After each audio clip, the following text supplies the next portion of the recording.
ಪ್ರಶಾಂತ್ ಕುಮಾರ್ ಅವರೇ, ನಮಸ್ಕಾರ. ನಮಸ್ಕಾರ. ಎಷ್ಟು ವಯಸ್ಸು? 27 ಸರ್. ಏನು ವಿದ್ಯಾಭ್ಯಾಸ? ನಂದು BE ಮೆಕ್ಯಾನಿಕಲ್ ಇಂಜಿನಿಯರಿಂಗ್. ಎಲ್ಲಿ ಮಾಡಿದ್ರಿ? KR ಪೇಟೆನಲ್ಲಿ ಇಂಜಿನಿಯರಿಂಗ್ ಕಂಪ್ಲೀಟ್ ಆಗಿದೆ. ಡಿಪ್ಲೊಮಾ ಬಂದು ಮೇಲ್ಕೋಟೆಯಲ್ಲಿ ಕಂಪ್ಲೀಟ್ ಆಗಿದೆ ಸರ್. ನಿಮ್ಮ ತಂದೆ ತಾಯಿ ಬಗ್ಗೆ ಹೇಳಿ. ನಮ್ಮ ತಂದೆ ಬಂದು ಫಾರ್ಮರ್. ನಮ್ಮ ತಾಯಿ ಕೂಡ ನಮ್ಮ ತಂದೆಗೆ ಸಪೋರ್ಟ್ ಮಾಡ್ತಿದ್ರು ಅಗ್ರಿಕಲ್ಚರಲ್ಲಿ. ಸೊ ಈಗ ಅವರು ಕಳೆದ 4 ವರ್ಷದಿಂದ ಎಕ್ಸ್ಪೈರ್ ಆಗಿದ್ದಾರೆ. ಸೊ ಈಗ ನಮ್ಮ ತಂದೆ ಮಾತ್ರ ಇರೋದು ಸರ್. ಎಷ್ಟು ಜನ ಮಕ್ಕಳು ನೀವು? ನಾವು ಇಬ್ಬರು. ನೀವು ಇಂಜಿನಿಯರಿಂಗ್ ಓದೋ ಉದ್ದೇಶ ಏನಿತ್ತು? ಇಂಜಿನಿಯರಿಂಗ್ ಓದೋ ಉದ್ದೇಶ ಏನಿತ್ತಂದರೆ ನನ್ನೊಂದು ಸ್ವಲ್ಪ ಟೆಕ್ನಿಕಲಿ ಇಂಟ್ರೆಸ್ಟ್ ಇತ್ತು. ಸೊ ಹಾಗಾಗಿ ಇಂಜಿನಿಯರಿಂಗ್ ಮಾಡಿದೆ. ಅದರಲ್ಲೂ ಕೂಡ ಟೆಕ್ನಿಕಲ್ ಇಂಟ್ರೆಸ್ಟ್ ಇರೋದ್ರಿಂದ ಮೆಕ್ಯಾನಿಕಲ್ಲೇ ತೊಗೊಂಡು ನಾನು ಇಂಜಿನಿಯರಿಂಗ್ ಕಂಪ್ಲೀಟ್ ಮಾಡ್ಕೊಂಡಿದ್ದೀನಿ. ಸೊ ಅದಾದಮೇಲೆ ಅಗ್ರಿಕಲ್ಚರ್ ಬಗ್ಗೆ ಒಂದು ಸ್ವಲ್ಪ ಆಸಕ್ತಿ ಜಾಸ್ತಿ ಆಗಿರೋದ್ರಿಂದ ಕಂಪ್ಲೀಟ್ ಆದಮೇಲೆ ನಂದು ಗ್ರ್ಯಾಜುಯೇಷನು. ಸೊ ಕಂಪ್ಲೀಟ್ ಈ ಅಗ್ರಿಕಲ್ಚರಲ್ಲೇ ಏನಾದರೂ ಮಾಡೋಣ ಅಂಥೇಳಿ ಈ ಅಗ್ರಿಕಲ್ಚರ್ ಬಗ್ಗೆ ಒಲವು ಜಾಸ್ತಿ ಆಗಿರೋದ್ರಿಂದ ನಾನು ಶ್ರೀ ಗೌರಿ ಆರ್ಗ್ಯಾನಿಕ್ಸ್ ಅಂತ ಒಂದು ಸಂಸ್ಥೆ ಸ್ಟಾರ್ಟ್ ಮಾಡಿ ಅದರಲ್ಲಿ ಸಾವಯವ ಕೃಷಿ ಮತ್ತು ದೇಸಿ ಹಸುಗಳ ಬ್ರೀಡಿಂಗ್ ಮಾಡ್ತಾಯಿದ್ದೀವಿ. ಆ ದೇಸಿ ಹಸುಗಳಲ್ಲಿ ಯಾವ ಹಸುನ ಸೆಲೆಕ್ಟ್ ಮಾಡ್ಕೊಂಡಿದ್ದೀವಿ ಅಂತ ಅಂದರೆ ಗಿರ್ ಮತ್ತು ಸಾಯಿವಾಲ್ ಅನ್ನೋ ಹಸು ಸೆಲೆಕ್ಟ್ ಮಾಡ್ಕೊಂಡಿದ್ದೀವಿ. ಅದನ್ನು ಬ್ರೀಡಿಂಗ್ ಮತ್ತು ಟ್ರೇಡಿಂಗ್ ಕೂಡ ಮಾಡ್ತೀವಿ. ರೈತರಿಗೆ ಅದ್ರ ಬಗ್ಗೆ ಅವೇರ್ನೆಸ್ ಕೂಡ ಕೊಡ್ತೀವಿ, ಗೊತ್ತಿಲ್ಲದೆ ಹೋದವರಿಗೆ ಮಾಹಿತಿ ಕೂಡ ಕಲ್ಪಿಸ್ಕೊಡ್ತೀವಿ. ಸೊ ಅದಾದ ನಂತರ ಅದರಿಂದ ಬಂದಂಥ ಹಾಲನ್ನು ನಮ್ಮದೇ ಬ್ರ್ಯಾಂಡಲ್ಲಿ ಶ್ರೀ ಗೌರಿ ಆರ್ಗ್ಯಾನಿಕ್ಸ್ ಎಂಬ ಬ್ರ್ಯಾಂಡಲ್ಲಿ ಕೆಲವು ಸಾವಯವ ಮಳಿಗೆಗಳಲ್ಲಿ ಮತ್ತು ಡೈರೆಕ್ಟ್ ಕಸ್ಟಮರಿಗೆ ತಲುಪಿಸೋವಂಥ ಕೆಲಸ ಮಾಡ್ತಿದ್ದೀವಿ.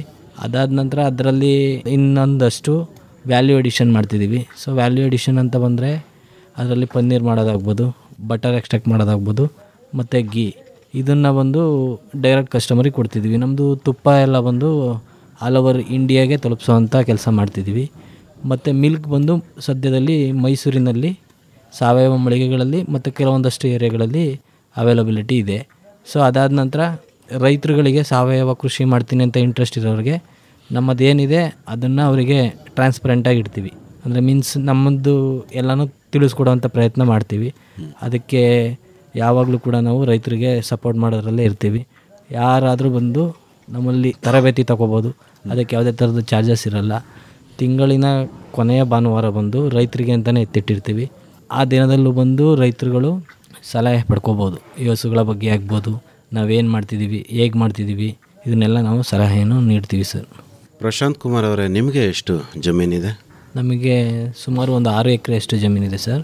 ಏನೇನು ಬೆಳೆ ಮಾಡ್ತೀರ ಅದರಲ್ಲಿ? 6 ಎಕರೆ ಜಮೀನಲ್ಲಿ ಒಂದು 3 ಎಕರೆಯಷ್ಟು ಈ ಹಸುಗಳಿಗೆ ಅಂತಲೇ ಮೀಸಲಾಗಿಟ್ಟಿದ್ದೀವಿ. ಮತ್ತು ಇನ್ನು ಕಳೆದ 3 ಎಕರೆಯಲ್ಲಿ ಒಂದು ಅಡಿಕೆ ಇದೆ, ತೆಂಗಿದೆ, ಕಬ್ಬು, ಈ ಥರ ಬೆಳೆಗಳನ್ನು ಮಾಡ್ತೀವಿ. ಈ ಹೈನುಗಾರಿಕೆ ನಿಮ್ಮ ತಂದೆ ಕಾಲದಿಂದಲೂ ಮಾಡ್ತಾ ಇದ್ರಾ ಅಥವಾ ನೀವು ಹೊಸದಾಗಿ ಶುರು ಮಾಡಿದ್ದ? ಹೈನುಗಾರಿಕೆ ಬಂದು ನಮ್ಮ ತಂದೆ ಕಾಲದಿಂದಲೂ ಮಾಡ್ತಾಯಿದ್ರು. ಬಟ್ ಆದರೆ ಅವರು ದೇಸಿ ಹಸುಗಳನ್ನು ಸಾಕ್ತಿರ್ಲಿಲ್ಲ. ಅವರು ಬಂದು ಕ್ರಾಸ್ ಬ್ರೀಡ್ ಹಸುಗಳು ಸಾಕ್ತಿದ್ರು. ಬಟ್ ನಮಗೆ ಈ ದೇಸಿ ಹಸುವಿನ ಹಾಲು ಮತ್ತು ಕ್ರಾಸ್ ಬ್ರೀಡ್ ಹಾಲು ಡಿಫ್ರೆನ್ಸ್ ಗೊತ್ತಾದ ಮೇಲೆ, ಅಂದರೆ ಇದು ದೇಸಿ ಹಸುವಿನ ಹಾಲಲ್ಲಿ ತುಂಬ ಹೆಲ್ತ್ ಬೆನಿಫಿಷರಿಗಳು ತುಂಬ ಇದೆ. ಹಾಗಾಗಿ ನಾವು ದೇಸಿ ಹಸುಗಳು ಸಾಕೋದ್ರಲ್ಲಿ ಕೈ ಜೋಡಿಸಿದ್ದೀವಿ. ಒಂದು ದೇಸಿ ಹಸು ಸಾಕೋದ್ರಲ್ಲಿ ಕೃಷಿಗೆ ಸಂಪೂರ್ಣವಾಗಿ ನಾವು ಏನು ಬೇಕಿದೆ ಅದನ್ನೆಲ್ಲ ಒದಗಿಸ್ಕೋಬೋದು. ಸೊ ಸಾವಯವ ಕೃಷಿ ಮಾಡ್ತೀನಿ ಅಂದರೆ ದೇಸಿ ಹಸು ಇಲ್ಲದೆ ಸಾವಯವ ಕೃಷಿ ಮಾಡೋದು ತುಂಬಾ ಕಷ್ಟ. ಸೊ ಹಾಗಾಗಿ ನಾವು ಕೃಷಿ ಜೊತೆಯಲ್ಲಿ ಹೈನುಗಾರಿಕೆ ಮಾಡ್ತಿರೋದ್ರಿಂದ ದೇಸಿ ಹಸುಗಳು ನಮಗೆ ಉತ್ತಮ ಅಂತ ಅನಿಸಿರೋದ್ರಿಂದ ದೇಸಿ ಹಸುಗಳನ್ನೆಲ್ಲ ನಾವು ಸಾಕೋದ್ರಲ್ಲಿ ಯಶಸ್ವಿ ಕಂಡು. ಅಂದರೆ ನಿಮ್ಮ ತಂದೆ ಸಾಕ್ತಾ ಇದ್ದ ಹಸುಗಳನ್ನೆಲ್ಲ ಮಾರಿ ದೇಶಿ ಹಸುಗಳನ್ನು ಖರೀದಿ ಮಾಡ್ಕೊಂಬಂದ್ರ? ಹೌದು ಸರ್, ಒಂದು 4-5 ಹಸುಗಳಿತ್ತು. ಸೊ ಕ್ರಮೇಣ ಅದನ್ನು ಚೇಂಜ್ ಮಾಡಿ ನಾವು ಈ ಹಸುಗಳನ್ನು ಖರೀದಿ ಮಾಡಿದ್ವು. ಓಕೆ, ಈಗ ತಾವು ಗಿರ್ ಮತ್ತು ಸಾಹಿವಾಲ್ ಸಾಕ್ತಾ ಇದ್ದೀರಿ. ಹೌದು. ಎಲ್ಲಿಂದ ತಂದ್ರಿ? ಗುಜರಾತಿಂದ ಒಂದು ಸ್ವಲ್ಪ ತೊಗೊಬಂದಿದ್ದೀವಿ. ಅದಾದ ನಂತರ ಇಲ್ಲಿ ಲೋಕಲಲ್ಲಿ ಒಂದು ಸ್ವಲ್ಪ ಈಗ ಹಸು ತೊಗೊಬಂದಿರ್ತಾರೆ, ಅವ್ರದ್ದೇನೋ ಪರ್ಸ್ನಲ್ ಇಶ್ಯೂ ಇರುತ್ತೆ. ಹಾಗಾಗಿ ಅವ್ರು ಕೊಡೋ ಚಾನ್ಸಸ್ ಇದ್ದಾಗ ಆ ಹಸುಗಳನ್ನು ಕೂಡ ತೊಗೊಂಡಿದ್ದೀವಿ. ಪ್ರಾಬಬ್ಲಿ ನಾವು ಗುಜರಾತಿಂದನೇ ತುಂಬ ಹಸುಗಳನ್ನು ತೊಗೊಂಬಂದಿದ್ದೀವಿ. ಸಾಹಿವಾಲು ಅಲ್ಲಿಂದ ತಂದಿದ್ದ? ಸಾಹಿವಾಲ್ ರಾಜಸ್ಥಾನದಿಂದ ತೊಗೊಂಬಂದಿದ್ದೀವಿ ಸರ್. ಹೌದಾ? ಈಗ ಒಟ್ಟು ಎಷ್ಟು ಗಿರ್ ಇದೆ, ಎಷ್ಟು ಸಾಹಿವಾಲ್ ಇದೆ ನಿಮ್ಮ ಹತ್ರ? ನಮ್ಮ ಹತ್ರ ಟೋಟಲಾಗಿ ಒಂದು 35 ಹಸುಗಳಿದೆ. 35 ಹಸುಗಳಲ್ಲಿ ಬಂದು ಒಂದು 8ರಿಂದ 10 ಸಾಹಿವಾಲ್ ಇರ್ಬೋದು. ಇನ್ನು ಉಳಿದೆಲ್ಲ ಗಿರ್ ಹಸುಗಳೇ ಇದೆ ಸರ್. ಎಷ್ಟು ವರ್ಷದಿಂದ ಮಾಡ್ತಾ ಇದ್ದೀರಿ ಹೈನುಗಾರಿಕೆ? ನಾವು ಒಂದು 7-8 ವರ್ಷದಿಂದ ಹೈನುಗಾರಿಕೆ ಮಾಡ್ತಿದ್ದೀವಿ. ನಾವು ಸ್ಕೂಲಿಗೆ ಹೋಗ್ತಿರೋ ತವಿಂದನೂ ಹೈನುಗಾರಿಕೆ ಇದೆ. ಬಟ್ ಈ ದೇಸಿ ಹಸುಗಳು ಅಂತ ಹೈನುಗಾರಿಕೆ ಸ್ಟಾರ್ಟ್ ಮಾಡಿ ನಮ್ಮದು 2.5 ವರ್ಷದಿಂದ 3 ವರ್ಷ ಆಗಿದೆ. ಕಂಪ್ಲೀಟ್ 2.5 ವರ್ಷದಿಂದ ಈ ದೇಸಿ ಹಸುಗಳ ಮೇಲೇ ನಮ್ಮ ಹೈನುಗಾರಿಕೆ ಡಿಪೆಂಡ್ ಆಗಿದೆ. ಓದುವಾಗ ವ್ಯವಸಾಯದ ಕೆಲಸ ಏನು ಮಾಡ್ತಿರ್ಲಿಲ್ವ ತಾವು? ಮಾಡ್ತಿದ್ದೆ ಸರ್. ಓದುವಾಗಬೇಕಾದ್ರೆ ವ್ಯವಸಾಯದ ಕೆಲಸ ತುಂಬಾ ಮಾಡ್ತಿದ್ದೋ. ಸೊ ವ್ಯವಸಾಯದ ಕೆಲಸ ಮಾಡ್ತಾನೆ ಇಂಟ್ರೆಸ್ಟ್ ಇದಾಗಿ ನಾವು ಎಜುಕೇಷನ್ ಮುಗಿದ ನಂತರ ಕಂಪ್ಲೀಟು ಈ ಫೀಲ್ಡಿಗೆ ಬರೋದಕ್ಕೆ ಕಾರಣ ಆಗಿರೋದು ಸರ್. ನಿಮ್ಮ ಮೆಕ್ಯಾನಿಕಲ್ ಇಂಜಿನಿಯರಿಂಗ್ ಜ್ಞಾನ ಏನಾದರೂ ಉಪಯೋಗ ಆಯಿತಾ? ಹೌದು, ಆ ಮೆಕ್ಯಾನಿಕಲ್ ಇಂಜಿನಿಯರಿಂಗ್ ಎಜುಕೇಷನ್ ಮಾಡಿರೋದ್ರಿಂದನೇ ಒಬ್ಬ ರೈತ ತಾನು ಬೆಳೆದಂಥ ಉತ್ಪನ್ನಗಳನ್ನು ಯಾವ ಥರ ಒಂದು ಸೀಮಿತವಾದ ಮಾರ್ಕೆಟನ್ನು ಕ್ರಿಯೇಟ್ ಮಾಡ್ಕೋಬೋದು ಅನ್ನೋದು ಎಜುಕೇಷನ್ ಮಾಡಿರೋದ್ರಿಂದನೇ ಆ ಅವಕಾಶ ನಮಗೆ ಇದಾಗಿರೋದು, ಸೃಷ್ಟಿಯಾಗಿರೋದು ಅಂತ ಹೇಳ್ಬೋದು. ವ್ಯವಸಾಯದಲ್ಲಿ ಈಗ ಹೈನುಗಾರಿಕೆನೇ ಮಾಡಬೇಕು ಅನ್ನೋ ತೀರ್ಮಾನಕ್ಕೆ ತಾವು ಬರೋದಕ್ಕೆ ಏನು ಕಾರಣ? ಒಂದು ಸರ್, ವ್ಯವಸಾಯ ಮಾಡ್ತೀವಿ ಅಂದರೆ ನಾವು ಸಾವಯವ ವ್ಯವಸಾಯ ಮಾಡಬೇಕು ಅಂತಂದರೆ ನಮಗೆ ಅದ್ರದ್ದು ಹೈನುಗಾರಿಕೆಯಲ್ಲಿ ದೇಸಿ ಹಸು ಮತ್ತು ಕ್ರಾಸ್ ಬ್ರೀಡ್ ಅಂತ 2 ಬ್ರೀಡ್ ಬರುತ್ತೆ. ಸೊ ದೇಸಿ ಹಸುವಿನಲ್ಲಿ ಗಂಜಲ ಮತ್ತು ಸಗಣಿಯಲ್ಲಿ ತುಂಬ ಮಹತ್ವ ಇದೆ. ಅದು ಹಾಲಿಂದ ಹೊರತುಪಡಿಸಿದ್ರೆ ಇದು ಒಂದು ಭಾಗ, ಅದು ಒಂದು ಭಾಗವಾಗಿ ನಾವು ಕನ್ಸಿಡರ್ ಮಾಡ್ಬೋದು. ಸೊ ಇದು ಬಂದು ನಿಮಗೆ ನಾವು ಸಾವಯವ ಕೃಷಿ ಮಾಡ್ತೀವಿ ಅಂತಂದರೆ ತುಂಬ ಅಗತ್ಯವಾಗಿ ನಮಗೆ ಸಗಣಿ ಮತ್ತು ಗಂಜಲ ಬೇಕೇ ಬೇಕಾಗುತ್ತೆ. ಸೊ ಹಾಗಾಗಿ ನಾವು ಹೈನುಗಾರಿಕೆಯನ್ನು ಒಂದು ಉಪಕಸಬವಾಗಿ ಇಟ್ಕೊಂಡಿದ್ದೀವಿ. ಅಂದರೆ ಮೊದಲನೇದಾಗಿ ತಾವು ಸಾವಯವ ಕೃಷಿ ಮಾಡಬೇಕು ಅಂತ ತೀರ್ಮಾನ ಮಾಡಿದ್ರಿ? ಹೌದು ಹೌದು. ಅದನ್ನು ಯಾಕೆ ಮಾಡಿದ್ರಿ? ಸಾವಯವ ಕೃಷಿ ಅಂದರೆ ಸರ್, ಇವಾಗ ನೀವು ನೋಡ್ಬೋದು ಎಲ್ಲ ನಾವು ತಿಂತಿರೋ ತರಕಾರಿಗಳಾಗ್ಬೋದು, ಹಣ್ಣುಗಳಾಗ್ಬೋದು ಮತ್ತು ಧಾನ್ಯಗಳಾಗ್ಬೋದು, ಇದೆಲ್ಲಲ್ಲೂ ಅಡಲ್ಟ್ರೇಷನ್ ಜಾಸ್ತಿ ಆಗ್ತಿದೆ. ಅಡಲ್ಟ್ರೇಷನ್ ಒಂದು ಕಡೆ ಆದರೆ ಮತ್ತೊಂದು ಕಡೆ ಕೆಮಿಕಲ್ಸು, ಕೆಮಿಕಲ್ ಫರ್ಟಿಲೈಸರ್ಸು ಇದನ್ನೆಲ್ಲ ಉಪಯೋಗಿಸಿ ನಾವು ಬೆಳೆಗಳನ್ನು ಬೆಳೀತಿರೋದ್ರಿಂದ ಅಷ್ಟು ನಮ್ಮ ಆರೋಗ್ಯಕ್ಕೆ ತುಂಬ ಹಾನಿಕರವಾಗಿಯೇ ಕೆಲಸ ಮಾಡ್ತಿದ್ದೇವೆ. ಸೊ ನಾವು ಇದನ್ನೆಲ್ಲ ಕಂಡು ಏನು ಮಾಡೋದು ಅಂತಂದರೆ, ನಾವು ಆದಷ್ಟು ಸಾವಯವ ಪದ್ಧತಿಯಲ್ಲಿ ಮಾಡೋಣ. ಸಾವಯವ ಪದ್ಧತಿಯಲ್ಲಿ ನಾವು ಕೂಡ ಮಾಡೋಣ.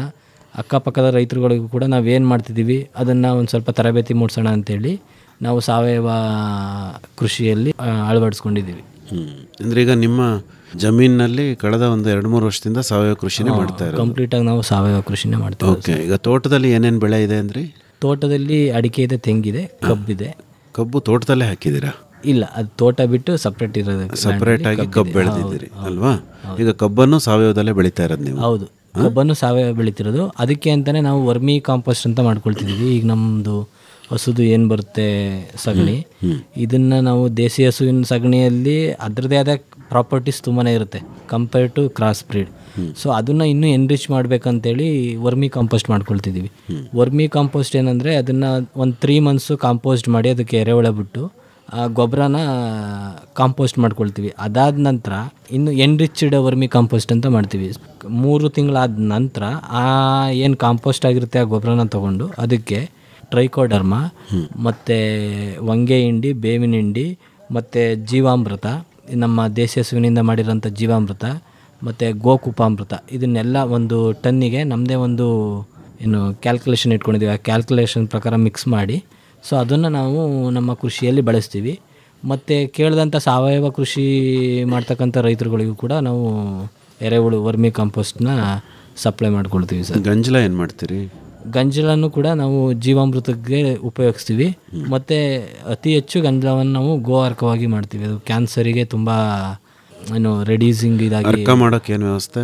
ಅರ್ಕ ಮಾಡೋದಕ್ಕೆ ಏನಿಲ್ಲ ಸರ್, ನಾವೇ ನಾನು ಮೆಕ್ಯಾನಿಕಲ್ ಇಂಜಿನಿಯರಿಂಗ್ ಓದಿರೋದ್ರಿಂದ ನಾವೇ ಒಂದು ಸಿಸ್ಟಮ್ ಕ್ರಿಯೇಟ್ ಮಾಡ್ಕೊಂಡಿದ್ದೀವಿ. ಅಂದರೆ ಕೆಳಗಡೆಯಿಂದ ಬಾಯ್ಲ್ ಆಗ್ತಿದ್ದಂಗೆ ಡಿಸ್ಟಿಲೇಷನ್ ಸಿಸ್ಟಮ್ನ ನಾವು ಅಳವಡಿಸ್ಕೊಂಡಿದ್ದೀವಿ. ನೀವೇ ಮಾಡಿದ್ದೀರಿ? ನಾವೇ ಮಾಡ್ಕೊಂಡಿದ್ದೀವಿ ಅದನ್ನು. ಓಕೆ. ಅಂದರೆ ಏನು ಜಾನುವಾರುಗಳಿಂದ ಸಂಗ್ರಹಿಸ್ತೀರಿ ಗೋಮೂತ್ರನ? ಹೌದು. ಅರ್ಕ ಮಾಡ್ತೀರಿ, ಅದನ್ನು ಕೂಡ ಮಾರಾಟ ಮಾಡ್ತೀರಿ? ಹೌದು ಸರ್, ಅದು ಕೂಡ ಮಾರಾಟ ಮಾಡ್ತೀವಿ ನಮ್ಮದೇ ಬ್ರ್ಯಾಂಡಲ್ಲಿ. ಓಕೆ. ಈಗ ಹೈನುಗಾರಿಕೆ ಅಂತಿದ ತಕ್ಷಣನೇ ಬಂಡವಾಳ ಅಲ್ವನಪ್ಪ? ಹೌದು. ಏನು ಮಾಡಿದ್ರಿ ಬಂಡವಾಳಕ್ಕೆ? ಬಂಡವಾಳ ಅಂತ ಅಂದರೆ ಸರ್, ನಮ್ಮ ಹತ್ರ ಫಸ್ಟು ಕ್ರಾಸ್ ಬ್ರೀಡ್ ಇರೋದ್ರಿಂದ ಅವನ್ನ ಒಂದು ಸ್ವಲ್ಪ ಸೇಲ್ ಮಾಡಿ ಈ ಹಸುಗಳನ್ನು ತೊಗೊಂಡು, ಸೊ ಕ್ರಮೇಣ ಇದರಲ್ಲಿ ಬಂದಿರತಕ್ಕಂಥ ಆದಾಯನ ಈ ಹಸುಗಳ ಮೇಲೆ ಇನ್ವೆಸ್ಟ್ ಮಾಡ್ದು. ಸೊ ಹಾಗಾಗಿ ನೀವು ಸಾಲ ಏನು ತೊಗೊಳ್ಳಿಲ್ವಾ? ಸಾಲ ಇದುವರೆಗೆ ಯಾವುದೂ ತೊಗೊಂಡಿಲ್ಲ ಸರ್ ಹೈನುಗಾರಿಕೆ ಮೇಲೆ. ಅದರಲ್ಲಿ ಬಂದಿರೋದನ್ನೇ ರೊಟೇಷನ್ ಮಾಡಿ ಬಂಡವಾಳ ಆಗಿ ಹೂಡಿಕೆ ಮಾಡ್ಕೊಂಡಿದ್ದೀವಿ. ಓಕೆ. ಈಗ ಒಂದು ಸಂಸ್ಥೆನೇ ಮಾಡಬೇಕು ಅಂತ ಅನಿಸಿದ್ದಾದರೂ ಯಾಕೆ ತಮಗೆ? ಸಂಸ್ಥೆನೇ ಮಾಡಬೇಕಂತ ಅಂದರೆ ಸರ್, ಈಗ ನಾವು ಮುಂದೆ ಏನಾದರೂ ಒಂದು 4-6 ಜನಕ್ಕೆ ಕೆಲಸ ಕೊಡೋಣ. ಈ ಒಬ್ಬ ರೈತ ಮನಸ್ಸು ಮಾಡಿದ್ರೆ ಸೊ ಒಂದು ರೈತ ಉದ್ಯಮಿನ ಸೊ ಅದನ್ನು ಸಂಸ್ಥೆಯಾಗೂ ಕೂಡ ಕನ್ವರ್ಟ್ ಮಾಡ್ಬೋದು ಅಂತ ತೋರಿಸ್ಬೇಕಿತ್ತು. ಸೊ ಹಾಗಾಗಿ ನಾವು ಸಂಸ್ಥೆನೇ ರಿಜಿಸ್ಟ್ರೇಷನ್ ಮಾಡಿಸಿದ್ದೀವಿ ಶ್ರೀ ಗೌರಿ ಆರ್ಗ್ಯಾನಿಕ್ಸ್ ಅನ್ನೋ ಹೆಸರಲ್ಲಿ. ನಮ್ಮ ಎಲ್ಲ ಉತ್ಪನ್ನಗಳು ಅದೇ ಬ್ರ್ಯಾಂಡ್ ನೇಮಲ್ಲಿ ಮಾರುಕಟ್ಟೆ ತಲುಪ್ತಿದೆ ಸರ್. ಶ್ರೀ ಗೌರಿ ಯಾಕೆ? ಅದು ಗೌರಿ ಅಂತ ಒಂದು ನಮ್ಮ ತಾಯಿ ಹೆಸರು. ಸೊ ಹಾಗಾಗಿ ಶ್ರೀ ಗೌರಿ ಆರ್ಗ್ಯಾನಿಕ್ಸ್ ಅಂತ ನಮ್ಮ ಸಂಸ್ಥೆ ನೇಮ್ನ. ಯಾರ್ಯಾರಿದ್ದೀರಿ ನಿಮ್ಮ ಸಂಸ್ಥೆನಲ್ಲಿ? ಸಂಸ್ಥೆನಲ್ಲಿ ಈಗ 8 ಜನ ಕೆಲಸ ಮಾಡ್ತಿದ್ದೀವಿ. ಮುಖ್ಯವಾಗಿ ಬಂದು ನಾನು, ನನ್ನ ತಮ್ಮ, ನಮ್ಮಪ್ಪ ಮತ್ತು ನನ್ನ ವೈಫ್ ಬಂದು ಅವರು ಫ್ರೀ ಟೈಮಲ್ಲೂ ಕೂಡ ಒಂದು ಸ್ವಲ್ಪ ನಮಗೆ ಸಹಾಯ ಮಾಡ್ತಾರೆ. ಉಳಿದ 4 ಜನ ನಮ್ಮದು ಬೆಳಗ್ಗೆ ಟೈಮ್ನಲ್ಲಿ ಇಬ್ಬರು ಮಿಲ್ಕ್ ಡಿಸ್ಟ್ರಿಬ್ಯೂಷನ್ಗೆ ಅಂತ ಹುಡುಗರುಗಳಿದ್ದಾರೆ. ಮತ್ತು ಫಾರ್ಮ್ ಹತ್ರ ಡೈರೆಕ್ಟಾಗಿ ಇಬ್ಬರು ಕೆಲಸ ಮಾಡ್ತಿದ್ದಾರೆ. ಅಲ್ಲಪ್ಪ, ನಿಮ್ಮ ಸಂಸ್ಥೆ ನೋಂದಣಿ ಮಾಡಿದಿರಲ್ಲ, ಇದೇನಿದು ಕುಟುಂಬದ ಸಂಸ್ಥೆನೋ ಅಥವಾ ಒಂದಷ್ಟು ಜನ ಸ್ನೇಹಿತರುಗಳು ಸೇರ್ಕೊಂಡು ಮಾಡಿದ್ದೀರಾ? ಪ್ರಾಪರ್ಟಿಶಿಪ್ ಏನೇ ಇದು ಕುಟುಂಬದ ಸಂಸ್ಥೆ ಅಂತಲೇ ಹೇಳ್ಬೋದು. ಅದೇ, ನೀವು ನಿಮ್ಮ ಕುಟುಂಬದ ಒಂದು ಸಂಸ್ಥೆನ ಕಟ್ಟಿದ್ದೀರಿ ಅಲ್ವೇ? ಎಸ್. ಈಗ ಪ್ರೊಪ್ರೈಟರಿಶಿಪ್ಪಲ್ಲೇ ರಿಜಿಸ್ಟರ್ ಮಾಡಿಸಿದ್ರಿ? ಹೌದು, ಪ್ರೊಪ್ರೈಟರ್ಶಿಪ್ಪಲ್ಲೇ ರಿಜಿಸ್ಟರ್ ಆಗಿದೆ ಸಂಸ್ಥೆ. ಯಾವ ರೀತಿ ನೋಂದಣಿ ಮಾಡಿಸಿದ್ರಿ? ಇದು ಸರ್ ಪ್ರೈವೇಟ್ ಲಿಮಿಟೆಡ್ ಆಗಿದೆ. ಅದಕ್ಕೆ ಆದ ಒಂದು ಪ್ರೋಟೋಕಾಲ್ಸ್ ಇದೆ. ಅದ್ರ ಪ್ರಕಾರ ಕಂಪನಿ ಕಾಯ್ದೆ ಪ್ರೈವೇಟ್ ಕಂಪನಿ ಪ್ರೈವೇಟ್ ಲಿಮಿಟೆಡ್ ಅಂತ ರಿಜಿಸ್ಟ್ರೇಷನ್ ಮಾಡಿಸ್ಕೊಂಡು. ಬಂಡವಾಳ ನೀವೇ ಹಾಕಿದಿರಿ? ಹೌದು, ನಾವೇ ಹಾಕಿದ್ದೀವಿ ಬಂಡವಾಳ ಸಂಪೂರ್ಣ. ಅಂದರೆ ಉದ್ದೇಶ ಒಬ್ಬ ಉದ್ಯಮಿದಾರನಾಗಿ ಬೆಳಿಬೇಕು ಅಂತ? ಹೌದು ಅಲ್ವಾ? ಹೌದು. ಇದರದ್ದು ಕಚೇರಿ ಎಲ್ಲ ಎಲ್ಲಿ? ನಿಮ್ಮ ಮನೆನೇನಾ? ಕಚೇರಿ ಎಲ್ಲ ಬಂದು ನಮ್ಮ ಫಾರ್ಮ್ ಹತ್ರ ಲ್ಯಾಂಡ್ ಇದೆ, ಒಂದು 2.5 ಎಕರೆ ಸಪ್ರೇಟ್ ಲ್ಯಾಂಡ್ ಇದೆ. ಅಲ್ಲೇನೆ ಬಂದು 1 ಎಕರೆಯಲ್ಲಿ ಫಾರ್ಮ್ ಹೌಸ್, ನಮ್ಮ ಕಚೇರಿ, ಪ್ರೊಡಕ್ಷನ್ ಯೂನಿಟ್ ಎಲ್ಲವೂ ಕೂಡ ಫಾರ್ಮ್ ಎಲ್ಲಿದೆ ಅದೇ ಜಾಗದಲ್ಲಿ ಮಾಡ್ಕೊಂಡಿದ್ದೀವಿ ಸರ್. ಪ್ರೊಡಕ್ಷನ್ ಯೂನಿಟ್ ಅಂದರೆ ಏನೇನೆಲ್ಲ ಇಟ್ಕೊಂಡಿದ್ದೀರಿ? ಪ್ರೊಡಕ್ಷನ್ ಯೂನಿಟ್ ಅಂತ ಅಂದರೆ ಸರ್, ಈಗ ಗೀ ಮಾಡಬೇಕಂದ್ರೆ ಒಂದಷ್ಟು ಮಿಷಿನ್ಸ್ ಬರ್ತದೆ. ಮೊದಲೆಲ್ಲ ಈಗ ಓಲ್ಡ್ ಮೆಥಡೆಲ್ಲ ಕೈಯಲ್ಲೆಲ್ಲ ಮಾಡೋದಿರ್ತಿತ್ತು, ಅದನ್ನೇ ಒಂದು ಸ್ವಲ್ಪ ಮಾಡಿಫೈ ಮಾಡಿ ಮಿಷಿನ್ಸ್ ಎಲ್ಲ ಯೂಸ್ ಮಾಡಿ ಮಾಡ್ತೀವಿ. ಪ್ರತಿದಿನ ಮಾಡೋದ್ರಿಂದ ಪ್ರೊಡಕ್ಷನ್ ಒಂದು ಸ್ವಲ್ಪ ಜಾಸ್ತಿ ಇರೋದ್ರಿಂದ. ತುಪ್ಪ ಮಾಡೋದಕ್ಕೆ ಒಂದು ಯಂತ್ರ ಇದೆ? ತುಪ್ಪ ಮಾಡೋದಕ್ಕಿದೆ. ಪನ್ನೀರಿಗೆ ಹೈಡ್ರಾಲಿಕ್ ಪ್ರೆಷರ್ ಇದೆ. ಸೊ ಮತ್ತು ಅದಕ್ಕೆ ಮಿಲ್ಕು ಚಿಲ್ಲಾಗೋದಕ್ಕೆ ಬಲ್ಕ್ ಮಿಲ್ಕ್ ಕೂಲರ್ ಅಂತ BMC ಅಂತ ಹೇಳ್ತೀವಿ, ಅದಿದೆ. ಮತ್ತು ಮಿಲ್ಕು ನಾವು ಪ್ರತಿದಿನ ಅದ್ರದ್ದು ಸ್ಟೇಟಸ್ ಚೆಕ್ ಮಾಡ್ಕೊಳ್ತೀವಿ. ಅಂದರೆ ಮೀನ್ಸ್ ಏನು ಫ್ಯಾಟ್ ಇದೆ, SNF ಏನಿದೆ, ಮಿಲ್ಕ್ನ ಪ್ರಮಾಣ ಯಾವ ಥರ ಇದೆ ಅಂತೇಳಿ ಪ್ರತಿದಿನ ನಾವು ಚೆಕ್ ಮಾಡಿ ಅದನ್ನು ಒಂದು ಲೆಡ್ಜರಲ್ಲಿ ಎಂಟ್ರಿ ಮಾಡ್ಕೊಳ್ತೀವಿ, ಕ್ವಾಲಿಟಿ ಮಿಲ್ಕ್ ಹೇಗಿದೆ ಅಂತೇಳಿ. ಅಂದರೆ ಈಗ ನಿಮ್ಮ ಹತ್ರ ಒಂದು BMC ಇದೆ, ಆಮೇಲೆ ತುಪ್ಪ ಮಾಡೋದಕ್ಕೆ ಬೇಕಾದಂತಹ ಅಗತ್ಯ ಸಲಕರಣೆಗಳಿದೆ. ಹೌದು. ಆಮೇಲೆ ಪನ್ನೀರ್ದು ಒಂದು ಯಂತ್ರ ಇಟ್ಟಿದ್ದೀರಿ. ಬೆಣ್ಣೆನೂ ಮಾಡ್ತೀರಾ ನೀವು? ಹೌದು ಸರ್, ಈಗ ತುಪ್ಪ ಮಾಡೋದ್ರನ್ನೇ ಅದು ಯೂಸ್ ಮಾಡ್ಕೋಬೋದು. ಆ ಯಂತ್ರನೇ ಈ ಬೆಣ್ಣೆ ಮಾಡೋದಕ್ಕೂ ಕೂಡ ಉಪಯೋಗಿಸ್ಕೋಬೋದು. ಓಕೆ. ಅಂದರೆ ಬೆಣ್ಣೆ ಮಾಡ್ತೀರಿ, ಬೆಣ್ಣೆಯಿಂದ ತುಪ್ಪ, ಹಾಗೆ ಹಾಲಿನ ಪನ್ನೀರ್ ಒಂದೇನಾ ಉತ್ಪನ್ನ ಅಥವಾ ಬೇರೆದು ಇದೆಯಾ? ಮುಂದೆ ಮಾಡೋ ಪ್ಲಾನ್ ಇದೆ ಸರ್. ಈಗ ತಕ್ಷಣಕ್ಕೆ ಪನ್ನೀರು, ಮುಂದೆ ಇನ್ನೂ ಏನೇನು ಮಾಡಬೇಕು ಅಂದ್ಕೊಂಡಿದ್ದೀರಿ? ಚೀಸ್ ಮಾಡಬೇಕಂತ ಅಂದ್ಕೊಂಡಿದ್ದೀವಿ. ಈ ದೇಸಿ ಹಸುವಿನಲ್ಲಿ ಒಂದಷ್ಟು ಸ್ವೀಟ್ಸ್ಗಳನ್ನು ತಯಾರು ಮಾಡ್ಬೇಕಂತ ಅಂದ್ಕೊಂಡಿದ್ದೀವಿ. ಓಕೆ. ಮುಂದೆ ಮಾಡೋಣ ಅಂತ. ಈ ಪ್ಯಾಕಿಂಗ್ ಮಿಷಿನ್ ಎಲ್ಲ ಇಲ್ವಾ? ಇದೆ ಸರ್, ಪ್ಯಾಕಿಂಗ್ ಮಿಷಿನ್ ಇದೆ. ಮಿಲ್ಕ್ ನಮ್ಮದೇ ಬ್ರ್ಯಾಂಡಲ್ಲಿ ಪ್ಯಾಕ್ ಆಗೋದ್ರಿಂದ ಪ್ಯಾಕಿಂಗ್ ಮಿಷಿನ್ಸ್ ಇದೆ. ಮತ್ತು ಅದಕ್ಕೆ ಬಾರ್ಕೋಡು, ಡೇಟ್ ಎಲ್ಲ ಬರೋದಕ್ಕೆ ಬಾರ್ಕೋಡ್ ಮಿಷಿನ್ಸು, ಈ ಥರದ್ದೆಲ್ಲ ಇದೆ. ಓಹೋ. ಅದನ್ನು ಎಲ್ಲ ನಿಮ್ಮ ಸ್ವಂತ ಬಂಡವಾಳದಿಂದಲೇ ಮಾಡಿರೋದು? ಹೌದು. ಇದುವರೆಗೆ ನಾವು ಏನು ಮಾಡಿದ್ದೀವಿ ಸ್ವಂತ ಬಂಡವಾಳದಿಂದನೇ. ಮುಂದೆ ನಾವು ಶೇರ್ ಇನ್ನೂ ದೊಡ್ಡ ಮಟ್ಟಕ್ಕೆ ಬೆಳೆಸಬೇಕು ಅಂತ ಅಂದಾಗ ನಮ್ಮ ಹತ್ರ ಇನ್ವೆಸ್ಟ್ಮೆಂಟ್ ಕೊರತೆ ಆಗ್ಬೋದು ಅಂತ ಏನಾದ್ರು ಬಂತು ಅಂದರೆ ನಾವು ಇನ್ವೆಸ್ಟ್ ಮಾಡಿಸ್ಕೊಳ್ಳೋಣ ಅಂತ ಪ್ಲ್ಯಾನಲ್ಲೂ ಕೂಡ ಇದ್ದೀವಿ ಸರ್. ಅಂದರೆ ಪಬ್ಲಿಕ್ ಲಿಮಿಟೆಡ್ ಆಗಿ ಟರ್ನ್ ಮಾಡೋಣ ಅಂತ ಅಂದ್ಕೊಂಡಿದ್ದೀವಿ. ಸೊ ದೊಡ್ಡ ಮಟ್ಟದಲ್ಲಿ ಬೆಳೆಸಬೇಕು ಅಂತ ಅಂದರೆ ಎಲ್ಲವೂ ಕೂಡ ನಮ್ಮ ಕೈಯಲ್ಲೇ ಮಾಡೋದು ಒಂದು ಸ್ವಲ್ಪ ಕಷ್ಟ ಅಂತ ಅನಿಸೋ ಪರಿಸ್ಥಿತಿ ಬಂತು ಅಂದರೆ ಆ ಥರ ಮಾಡ್ಕೊಳ್ಳೋಣ ಅಂತ ಅಂದ್ಕೊಂಡಿದ್ದೀವಿ. ನಿಮ್ಮ ಮನೆಯವರು ಏನು ಓದಿರೋದು? ಅವರು ಕೂಡ ಇಂಜಿನಿಯರಿಂಗ್ ಮಾಡಿದ್ದಾರೆ. ಅವರು ಬಟ್ ಸಿವಿಲ್ ಇಂಜಿನಿಯರಿಂಗ್ ಮಾಡಿರೋದು. ಅವರು ಬೇರೆ ಒಂದು ಪ್ರೈವೇಟ್ ಕಂಪನಿಯಲ್ಲಿ ವರ್ಕ್ ಮಾಡ್ತಿದ್ದಾರೆ ಸರ್. Okay okay. ಅಂದರೆ ಇಬ್ಬರು ಸೇರಿಕೊಂಡು ಒಂದು ಉದ್ದಿಮೆನೇ ಕಟ್ಟಬೇಕು ಅಂತ ಹೊರಟಿದ್ದೀರಿ? ಹೌದು ಸರ್. ಅಲ್ವಾ? ಹೌದು. ಈಗ ಹಾಲು ಎಷ್ಟು ಉತ್ಪಾದನೆ ಆಗುತ್ತೆ ನಿಮ್ಮಲ್ಲಿ? ನಮ್ಮಲ್ಲಿ ಈಗ ಬಂದು ಒಂದು 120 ಲೀಟ್ರ್ ತನಕ ಉತ್ಪಾದನೆ ಆಗುತ್ತೆ ಕಂಪ್ಲೀಟು. 120 ಲೀಟರ್ ಒಂದು ದಿನಕ್ಕೆ? ಒಂದು ದಿನಕ್ಕೆ 120 ಲೀಟರ್ ಉತ್ಪಾದನೆ. ಅಂದರೆ ಒಂದು ಹೊತ್ತಿಗೆ 60 ಲೀಟ್ರು. ಅದನ್ನು ನಾವೇನು ಪ್ಲ್ಯಾನ್ ಮಾಡ್ಕೊಂಡಿದ್ದೀವಿ ಅಂದರೆ ಸರ್, ಒನ್ ಟೈಮ್ದು ಕಸ್ಟಮರಿಗೆ ತಲುಪಿಸೋಣ ಮಿಲ್ಕ್ ರೂಪದಲ್ಲಿ, ಫ್ರೆಶ್ ಮಿಲ್ಕ್. ಇನ್ನೊಂದು ಟೈಮ್ ಬಂದು ಈ ಉತ್ಪನ್ನ ವ್ಯಾಲ್ಯೂ ಎಡಿಷನ್ ಮಾಡೋದ್ರ ಕಡೆ ಫೋಕಸ್ ಮಾಡ್ತೀವಿ. ಮೀನ್ಸ್ ಈಗ ಪನ್ನೀರ್ ಆಗ್ಬೋದು, ಮತ್ತು ಬೆಣ್ಣೆ ಆಗ್ಬೋದು, ತುಪ್ಪ ಆಗ್ಬೋದು. ಹಾಲು ಕರೆಯೋಕೆ ಯಂತ್ರಗಳಿದೆಯಾ? ಇಲ್ಲ ಸರ್, ಈ ದೇಸಿ ಹಸುಗಳಿಗೆ ಯಂತ್ರ ಅಷ್ಟು ಸೂಟೇಬಲ್ ಆಗಲ್ಲ. ಹಾಗಾಗಿ ಇವನ್ನ ಕೈಯಲ್ಲೇ ಕರಿಬೇಕು. ಹಾಗಾಗಿ ಯಂತ್ರ ಇಟ್ಕೊಂಡಿದ್ದೀವಿ, ಅಷ್ಟು ವರ್ಕ್ ಆಗ್ತಿಲ್ಲ ಯಂತ್ರ. ಅಂದರೆ ಈ ಹಸುಗಳ ಹಾಲು ಕರಿಯೋದ್ರಲ್ಲಿ ಅಷ್ಟು ಯೂಸ್ ಆಗ್ತಿಲ್ಲ. ಹಾಗಾಗಿ ಕೈಯಲ್ಲೇ ಈಗ ತಕ್ಷಣದಲ್ಲಿ ಕರಿತಿದ್ದೀವಿ ಸರ್. ಯಾರು ಕರಿಯೋರು? ಯಾರು? ಒಬ್ರಿದ್ದಾರೆ, ಹಾಲು ಕರಿಯೋರಿದ್ದಾರೆ, ನಾವು ಕೂಡ ಕರಿತೀವಿ, ನಮ್ಮ ಬ್ರದರ್ ಕರೀತಾರೆ. ಸೊ ಎಲ್ಲ ಅಭ್ಯಾಸ ಆಗಿದ್ದೀವಿ. ಕೊಟ್ಟಿಗೆ ಯಾವ ರೀತಿ ಕಟ್ಕೊಂಡಿದ್ದೀರಿ? ಕೊಟ್ಟಿಗೆ ಬಂದು ಫ್ರೀ ಹೌಸ್ ಸಿಸ್ಟಮ್ ಅಂತ, ಒಂದು ಲೂಸ್ ಹೌಸಿಂಗ್ ಅಂತಲೂ ಹೇಳ್ತಾರೆ, ಫ್ರೀ ಹೌಸಿಂಗ್ ಅಂತ ಹೇಳ್ತಾರೆ. ಆ ಥರ ಮಾಡಿದ್ದೀವಿ. ನಾವು ಹಸುಗಳನ್ನ ಕಟ್ಟಲ್ಲ, ಕಂಪ್ಲೀಟ್ ಅದು. ಈಗ ನಮಗೆ ಹಸು ಎಷ್ಟು ತಿನ್ನುತ್ತೆ ಅಂತ ಅಪ್ರಾಕ್ಸಿಮೇಟ್ ಕ್ಯಾಲ್ಕುಲೇಷನ್ ಗೊತ್ತಾಗಿರುತ್ತೆ. ನಮ್ಮ ಹತ್ರ ಇಷ್ಟು ಹಸು ಇದೆ, ಇದು ಇಷ್ಟೇ kg ಮೇವು ತಿನ್ನುತ್ತೆ, ಅದು ಅಪ್ರಾಕ್ಸಿಮೇಟಲ್ಲಿ ನಾವು ಒಂದು ಅದು ಗೊಂತ್ ಅಂತ ಹೇಳ್ತೀವಲ್ಲ, ಅಲ್ಲಿಗೆ ಟೋಟಲ್ ಮಿಕ್ಸ್ ರೇಷನ್ ಅಂತ ಹೇಳ್ತೀವಿ. ಅದು ನಾವು ಕೊಡೋವಂಥ ಎಕ್ಸ್ಟರ್ನಲ್ ಫೀಡ್ ಇರುತ್ತಲ್ಲ, ಈ ಜೋಳ ಆಗ್ಬೋದು ಮತ್ತು ಕಡಲೆ ಹಿಂಡಿ ಆಗ್ಬೋದು, ಇದೆಲ್ಲ ಮಿಕ್ಸ್ ಮಾಡಿ ಮೇವಿನ ಜೊತೆಯಲ್ಲಿ ಇಷ್ಟು ಬೇಕು ಅಂತ ನಮಗೆ ಗೊತ್ತಿರುತ್ತೆ. ಆ ಚಾರ್ಟ್ ಪ್ರಕಾರ ನಾವು ಅದಕ್ಕೆ ಒಂದು ಟೈಮ್ ಫೀಡ್ ಮಾಡ್ತೀವಿ. ಫೀಡ್ ಮಾಡಿದಾಗ ಹಸುಗಳು ನಾವು ಕಟ್ತಾ ಇರೋದ್ರಿಂದ ಅದು ಎಷ್ಟು ಬೇಕೋ ಅಷ್ಟು ತಿನ್ನುತ್ತೆ. ಮತ್ತು ಆರಾಮಾಗಿ ಅದಕ್ಕೆ ನೀರು ಎನಿ ಟೈಮ್ 24/7 ನೀರು ಸಿಗುತ್ತೆ. ಆರಾಮಾಗಿ ನೀರು ಕುಡಿಯುತ್ತೆ ಮತ್ತು ಎಲ್ಲಿ ಬೇಕಲ್ಲಿ ಮಲಗುತ್ತೆ. ಅಂದರೆ ಆಹಾರ ಒಂದು ಕಡೆ ಹಾಕ್ಬಿಡ್ತೀರಾ? ಆಹಾರ ಒಂದೇ ಕಡೆ ಇರುತ್ತೆ, ಅದಕ್ಕೆ ಬೇಕಾಗಿರೋ ನೀರು ಇರುತ್ತೆ, ಅದು ಎಷ್ಟು ಬೇಕಷ್ಟು ತಿನ್ನುತ್ತೆ. ಅಲ್ಲ, ಕೆಲವು ಜಾಸ್ತಿ ತಿನ್ಬೋದು, ಕೆಲವು ಕಡಿಮೆ ತಿನ್ಬೋದು, ಆ ಥರ ಏನು ಸಮಸ್ಯೆ ಆಗಲ್ವಾ? ಏನು ಸಮಸ್ಯೆ ಆಗಲ್ಲ ಸರ್, ಅದು ಎಷ್ಟು ಬೇಕು ಅಷ್ಟೇ ತಿನ್ನೋದು. ಸೊ ಈಗ ಅದು ಬಾಡಿ ವೆಯ್ಟ್ ಮೇಲೆ ಇದು ಕ್ಯಾಲ್ಕುಲೇಟ್ ಮಾಡಿರ್ತೀವಿ ನಾವು. ಅದು ಆಲ್ಮೋಸ್ಟ್ ಒಂದು ಜಾಸ್ತಿ ತಿಂದರೆ ಒಂದು ಕಮ್ಮಿ ತಿನ್ನುತ್ತೆ. ಸೊ ನಮಗೆ ಫೈನಲ್ ರಿಸಲ್ಟ್ ಏನು ಇರಬೇಕಪ್ಪ ಅಂದರೆ ಒಂದು ಸ್ವಲ್ಪ, ಈಗ ನಾವು ಇವತ್ತು ಫೀಡ್ ಮಾಡಿರೋದು ನಾಳೆ ಫೀಡ್ ಮಾಡ್ತೀವಿ ಅಂದರೆ ಒಂದು ಸ್ವಲ್ಪ ಮಿಕ್ಕಿರಬೇಕು. ಆ ಗೊಂತಲ್ಲಿ ಇನ್ನೂ ಇರುತ್ತೆ ಅಂತ ಅಂದರೆ ಸೊ ಎಲ್ಲವೂ ಕೂಡ ಸಂಪೂರ್ಣವಾಗಿದೆ ಅಂತ ಹೇಳಿ ಅರ್ಥ. ಹಾಗಾಗಿ ಆ ಫಾರ್ಮುಲಾ ಯೂಸ್ ಮಾಡಿ ನಾವು ಇದು ಮಾಡ್ತೀವಿ. ಇದೆಲ್ಲ ಮಾಡೋದ್ರಿಂದ ಏನು ಅನುಕೂಲ ಅಂತ ಅಂದರೆ, ಒಬ್ಬರು ರೈತರು ಬಂದು ಈಗ ಒಂದು 30-40 ಹಸು ಸಾಕಿರ್ತಾರೆ ಅಂತ ಅಂದ್ಕೊಳ್ಳೋಣ ಎಕ್ಸಾಂಪಲ್ಲು. ಈಗ ಒಂದೊಂದು ಹಸುಗೂ ಕೂಡ ಮೇವು ಇಡಬೇಕು, ಒಂದೊಂದು ಹಸುನೂ ಕೂಡ ಕರ್ಕೊಂಡೋಗಿ ನೀರು ಕುಡಿಸ್ಬೇಕು, ಕಟ್ಟಬೇಕು. ಇದೆಲ್ಲ ಏನಾಗುತ್ತೆ ಅಂದರೆ ಮ್ಯಾನ್ ಪವರ್ ಜಾಸ್ತಿ ಕೇಳುತ್ತೆ. ಈಗ ನಾವು ಈ ಲೂಸ್ ಹೌಸಿಂಗ್ ಏನಂತ ಹೇಳಿದ್ರು, ಒಂದು ಫ್ಯಾಮಿಲಿ ಒಂದು 35 ಹಸುನ ಆರಾಮಾಗಿ ಮೇಂಟೈನ್ ಮಾಡ್ಬೋದು. ಸೊ ಇದರಲ್ಲಿ ಕಾಸ್ಟ್ ಆಫ್ ಪ್ರೊಡಕ್ಷನ್ ಕಮ್ಮಿ ಮಾಡ್ಕೋಬೋದು, ಎಲ್ಲವೂ ಕೂಡ ಕಮ್ಮಿ ಮಾಡ್ಕೋಬೋದು. ಹಾಗಾಗಿ ನಾವು ಈ ಪದ್ಧತಿನ ಅಳವಡಿಸ್ಕೊಂಡಿದ್ದೀವಿ. ಮತ್ತು ಇದೊಂದು ಮಾಡ್ರನ್ ಟೆಕ್ನಾಲಜಿ ಅಂತ ಕೂಡ ಹೇಳ್ಬೋದು. ಅಲ್ಲ, ಈಗ ಲೂಸ್ ಹೌಸಿಂಗ್ ಅಂದರೆ ನಿಮ್ಮ ಇಡೀ ಜಮೀನಲ್ಲೇ ಓಡಾಡಕ್ಕೆ ಬಿಟ್ಟಿದ್ದೀರಾ ಅಥವಾ ಸ್ವಲ್ಪ ಭಾಗಕ್ಕೆ ಬೆಲೆ ಹಾಕೊಂಡಿದ್ದೀರಾ? 1 ಎಕರೆಷ್ಟರಲ್ಲಿ ಒಂದು 10 ಕುಂಟೆಯಷ್ಟು ನಾವು ಇದಕ್ಕೆಲ್ಲ ಯೂಸ್ ಮಾಡ್ಕೊಂಡಿದ್ದೀವಿ. ಇನ್ನು 20 ಕುಂಟೆಯಷ್ಟರಲ್ಲಿ ನಮ್ಮ ಫಾರ್ಮ್ ಹೌಸ್ ಇದೆ. 20 ಕುಂಟೆಯಲ್ಲಿ ಹಸುಗಳು ಆರಾಮಾಗಿ ಓಡಾಡ್ಕೊಂಡಿರ್ತವೆ.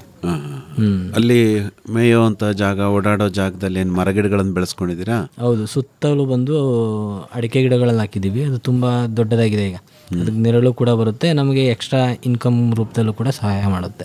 ಓಕೆ, ಅಂದರೆ ಆ ಜಾಗದಲ್ಲಿ ಹಸುಗಳು ಓಡಾಡೋದು? ಆ ಜಾಗದಲ್ಲಿ ಹಸುಗಳು ಓಡಾಡೋದು. ಈಗ ಹಾಲು ಕರಿಯೋ ಸಮಯದಲ್ಲಿ ಅವಾಗೇ ಬಂದು ನಿಂತ್ಕೋತಾವ ಅಥವಾ ಯಾರು ಕರ್ಕೊಂಬಂದು ನಿಲ್ಲಿಸ್ಬೇಕಾ? ಅದು ಸರ್ ಒಂದು ಟೈಮ್ ಬಂದು ಈಗ 6ಗೆ ನಾವು ಮಿಲ್ಕಿಂಗ್ ಮಾಡೋದು, ಬೆಳಿಗ್ಗೆ 6, ಸಾಯಂಕಾಲ 6, ಈವ್ನಿಂಗ್ 6. ಒಂದು ಜಾಗದಲ್ಲಿ ಹೋಗಿ ನಿಂತಿರುತ್ತೆ. ಅವಕ್ಕೆ ಆಲ್ಮೋಸ್ಟ್ ಪ್ರತಿದಿನ ಹಾಲು ಕರೆಯೋದು ಅಭ್ಯಾಸ ಇರೋದ್ರಿಂದ ನಾವೇನು ಅದನ್ನು ಕರಿಬೇಕು ಅಂತ ಏನಿಲ್ಲ. ಹಾಲು ಕೊಡೋ ಟೈಮಲ್ಲಿ ಎಕ್ಸ್ಟ್ರಾ ಒಂದು ಸ್ವಲ್ಪ ಫೀಡ್ ಮಾಡ್ತೀವಿ. ಸೊ ಅವಾಗ ಅವೇ ಫೀಡ್ ಸಿಗುತ್ತಲ್ಲ ಅನ್ನೋ ಇದರಲ್ಲಿ ಬಂದು ನಿಂತ್ಕೊಳ್ತವೆ ಹಾಲು ಕೊಡುವಂಥ ಹಸುಗಳೆಲ್ಲ. ಸೊ ಅವಾಗ ಬಂದು ಹಾಲು ಕರ್ಕೊಳ್ತೀವಿ ಅಂತ. ಕರುಗಳನ್ನು ಏನು ಮಾಡ್ತೀರಿ? ಕರುಗಳನ್ನ ಅದೇ ಬ್ರೀಡಿಂಗ್ ಮಾಡ್ತಿದ್ವಿ ಸರ್. ಈಗ ನಾವು ಕೆಲವೊಂದಷ್ಟು ರೈತರುಗಳು ಬಂದು ಕೇಳ್ತಾರೆ. ಈಗ ಸಾವಯವ ಕೃಷಿ ಮಾಡ್ತೀನಿ ಅನ್ನೋ ಬರೋ ರೈತರುಗಳಿಗೆ ನಾವು ಹಸುಗಳು ಕೂಡ ಕೊಡ್ತೀವಿ. ಸೊ ನಾವು ಮಾಡೋದಲ್ಲ, ಬೇರೆ ರೈತರುಗಳು ಕೂಡ ಮಾಡಬೇಕು. ಇವತ್ತು ಕೆಮಿಕಲ್ ಫಾರ್ಮಿಂಗ್ ತುಂಬ ಜಾಸ್ತಿ ಆಗಿದೆ. ಹಾಗಾಗಿ ನಾವು ಸಾವಯವ ಕೃಷಿಗೆ ಒತ್ತು ಜಾಸ್ತಿ ಕೊಡ್ತಿರೋದ್ರಿಂದ ರೈತರುಗಳಿಗೆ ತರಬೇತಿ ಮತ್ತು ನಮಗೆ ಹಸುಗಳು ಬೇಕು ಅನ್ನೋ ನಮ್ಮ ಹಸುಗಳು ಕೂಡ ಕೊಡ್ತೀವಿ ಅವರಿಗೆ. ಅಲ್ಲ, ಈಗ ಬ್ರೀಡಿಂಗ್ ಅಂದರೆ ಗಂಡನ್ನು ಕೂಡ ಇಟ್ಕೊಂಡಿದ್ದೀರಾ ನೀವು? ಹೌದು ಸರ್. ಈಗ ನಾವು ಇಟ್ಕೊಂಡಿರೋ ಹಸುಗಳೆಲ್ಲ ಹೇಗೆ ಅಂತಂದರೆ ತುಂಬ ಕ್ವಾಲಿಟಿ, ಪ್ರೀಮಿಯಂ ಕ್ವಾಲಿಟಿ ಹಸುಗಳು ಅಂತಲೇ ಹೇಳ್ಬೋದು. ಈಗ ನಾವು ಅದು ನಮ್ಮ ಹತ್ರ ಬುಲ್ ಇದೆ, ಅದೆಲ್ಲ ಬಂದು ತುಂಬ ಒರಿಜಿನಲ್ ಕ್ವಾಲಿಟಿಲಿರುವಂಥ ಗಿರ್ರು ಮತ್ತು ಸಾಹಿವಾಲ್ ಎರಡೂ ಬುಲ್ ಎರಡೂ ಇದೆ. ಅದರಲ್ಲಿ ಈಗ ನಮ್ಮ ಹಸುಗಳು ಬಂದು ಸರ್, ಒಂದು ಹಸು ಮಿನಿಮಮ್ ಅಂದ್ರೂ 6 ಲೀಟರ್ ಎಬೋನೆ ಒಂದು ಟೈಮಿಗೆ. ಈ ಥರ ಹಸುಗಳಿಂದ ಇಟ್ಕೊಂಡ್ರೆ ಏನಾಗುತ್ತೆ ಅಂದರೆ ಇದ್ರದ್ದು ಬಂದಂಥ ಗಂಡು ಕರುಗಳು ಕೂಡ ಬ್ರೀಡಿಂಗ್ ಯೂಸ್ ಆಗುತ್ತೆ. ಈಗ ಯಾರೋ ಒಬ್ಬರು ರೈತರು ಒಂದು 4-5 ಹಸುಗಳು ಸಾಕಿರ್ತಾರೆ. ಇದು ಇನ್ಸಿಮಿನೇಷನ್ ಇನ್ ಟೈಮ್ ಸಿಗಲ್ಲ. ಸೊ ಇನ್ ಟೈಮ್ ಮಾಡಿಸಿಲ್ಲ ಅಂದರೆ ಹಸುಗಳು ಗರ್ಭ ಧರಿಸೋವಂಥ ಚಾನ್ಸಸ್ ತುಂಬ ಕಮ್ಮಿ ಆಗುತ್ತೆ. ಸೊ ಅವರು 4-5 ಹಸು ಇಟ್ಕೊಂಡಿರೋಂಥ ರೈತರುಗಳು ಒಂದು ಬುಲ್ನ ಇಟ್ಕೋತು ಅಂತಂದರೆ ಅವರಿಗೆ ಇನ್ ಟೈಮ್ ವರ್ಷಕ್ಕೆ ಒಂದು ಕರು ಬರುತ್ತೆ.